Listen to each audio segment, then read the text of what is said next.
दिनकु दिन बढ़ुछि वायु प्रदूषण। बिना धूम्रपान भी कैंसर आशंका। मनुष्य शरीर में व्यापुछि अजणा रोग। एवं कलबल कलानी वायु प्रदूषण।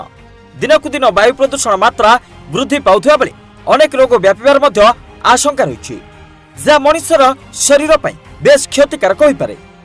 दूषित वायु कारण मनुष्य शरीर में का विस्तार करुछि विभिन्न प्रकार अजणा रोग। विभिन्न समय हु हु होई बढ़िबार लागिलानी ट्यूमर और कैंसर रोगी संख्या।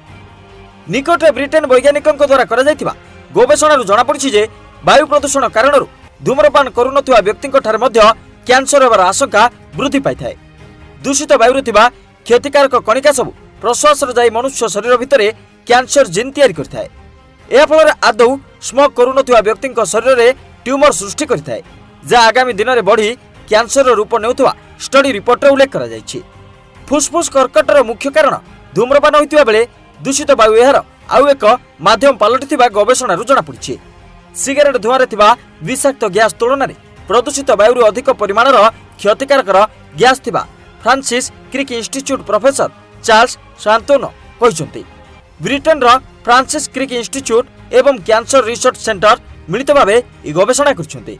उक्त अध्ययन पई गवेषक माने Britain, Taiwan, South Korea 4 lakh लोकों को सामिल करथिले। सूचना प्रकार बढ़ुवा कैंसर रोगी मामला को दृष्टि रखी यह अध्ययन द्वारा रोगर चिकित्सा पाई मेडिकल क्षेत्र में उपयोगी साब्यस्त हेबा। तेबे कम वायु प्रदूषण होतुवा कनाडा रे प्रतिवर्ष 8000 लोक दूषित वायु कारण प्राण हराउतुवा रिपोर्ट उल्लेख रही।